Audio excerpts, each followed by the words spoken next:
hello student स्वागत करुँची आपण माननकु JSR school को आपण माननक पई बहुत बड़ वैकेंसी आसी अछि पिला माने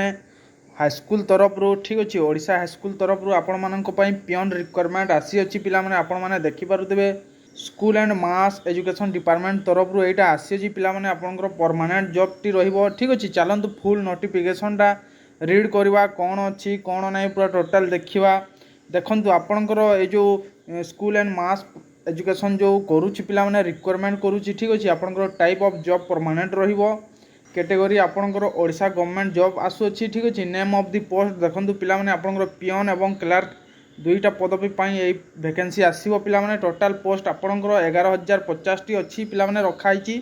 ठीक अछि एटा आपनकर इंक्रीज होईची फास्ट जो बाहरितला पिला माने 7000 प्लस केते बाहरितला ठीक अछि एटा ताहा आपनकर इंक्रीज करिकी 11050 टी अच्छी ठीक अच्छे एप्लिकेशन मोड देखो पिला माने आपनकर अपडेट होइनी एपर्यंत किछि दिन पर आसीजिवो ऑल कैंडिडेट्स ओडिशा रो ऑल कैंडिडेट्स आपण माने अप्लाई करि पारिबे प्लेस ऑफ पोस्टिंग आपनकर ओडिशा रे रहिबो आपण माने ओडिशा रे ही चाकरी करिवे बाहर को जीवा को पड़िबनी लास्ट डेट देखंतु पिला माने नोटिफाई सुन बहुत जल्दी नोटिफिकेशन आसीजिवो पिला माने टेंशन नबार किछि नै जेंडर देखंतु बोथ मेल एंड फीमेल दुई जण अप्लाई करि पारिबे देखंतु स्टूडेंट आपनकर एलिजिबिलिटी क्राइटेरिया कौन अच्छी एजुकेशन क्वालिफिकेशन जदि देखिबा पिला माने आपनको मिनिमम 10th पास होइदबा कथा ठीक अछि कोनोसी बोर्ड हो किंबा यूनिवर्सिटी तरफ रु आपण 10th क्लियर करथिबा कथा एज लिमिट पिला माने आपनकर 18 वर्ष मिनिमम 18 वर्ष मैक्सिमम आपनकर 32 इयर्स ठीक अछि ए जो 32 37 थिला पिला माने 5 वर्ष ए जो थिला आपनकर एड जो होइतिला पिला माने कोरोना पई एड हितिला एबे वर्तमान 5 वर्ष 37 रु 5 वर्ष माइनस होगी 32 अच्छी आपण मैंने समस्ते जानी वर्ष घटी गलानी एससी एसटी ओबीसी आपणकर जो एज पर रिलैक्सेशन अच्छी ताहा आपन को दिया आपण मैंने तो जानी जमी दिखाई समस्त ओबीसी 3 वर्ष देखो student ST SC PWD candidate मानक 5 वर्ष ठीक अच्छे यहाँ कौन कि एससी एसटी 5 वर्ष पाइबे किंतु पीडब्ल्यूडी आपण ओबीसी रही था कि जेनेराल भी होता आपन को 5 वर्ष एक्सट्रा दिज्व पीडब्ल्यूडी ऑल कैंडिडेट ठीक अच्छे आपण मैंने देखो एक्स सर्विसमैन जो मैंने अच्छा 5 वर्ष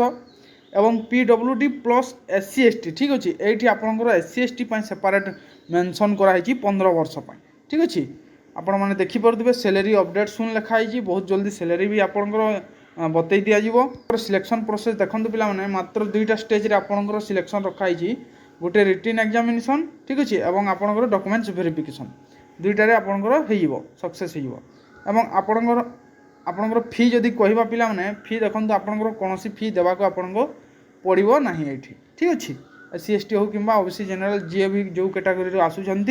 कौन फी देवाक पड़ो ना हाईस्कूल पियन रिक्वायरमेंट आपंकर जो अच्छी पिला माने